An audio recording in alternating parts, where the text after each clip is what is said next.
Quanti anni ha lavorato in Germania? No, anni interi non ho lavorato. Una volta ci sono stato 2 mesi, una volta 3 mesi, poi l'ultima volta che ci sono stato nel 2000 mi sembra che siano stati qualche 8-9 mesi. Poi gli altri non me li ricordo. Ho trovato qua qualcosa che prima non li trovavo e li ho portati. Quindi si dovrebbe fare una ricerca, la ricostruzione di questi contributi. Una vita da migrante, una vita di sacrifici in una terra lontana, la Germania. Adesso è il momento della pensione, grazie ai contributi versati in terra tedesca.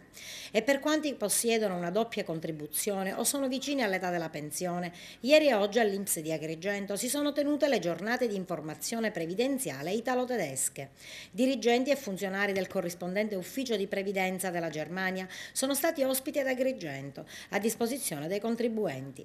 Un modo per i lavoratori e migranti rimpatriati in Italia di avere informazioni sulla loro posizione contributiva estera. Queste 2 giornate di informazione previdenziale aiutano questi lavoratori a trovare posizioni, diciamo, non rintracciabili, e grazie all'ausilio di questi nostri colleghi, diciamo, tedeschi hanno risolto diversi problemi. Quindi l'utenza ha visto di buon grado questa venuta di questi colleghi tedeschi. Ci auspichiamo che si ripeta negli anni questo incontro non solo con i corrispondenti tedeschi ma anche con altri corrispondenti svizzeri, belgi e anche nordamericani e sudamericani. Quindi serve questo a ravvicinare l'utenza, serve a chiarire dei dubbi e serve a rintracciare contributi di facile rintracciabilità. Sì, è molto importante per me andare qui sul luogo, di avere questo contatto diretto. In questi giorni abbiamo avuto più o meno 100 persone che si sono presentate, che si sono informate.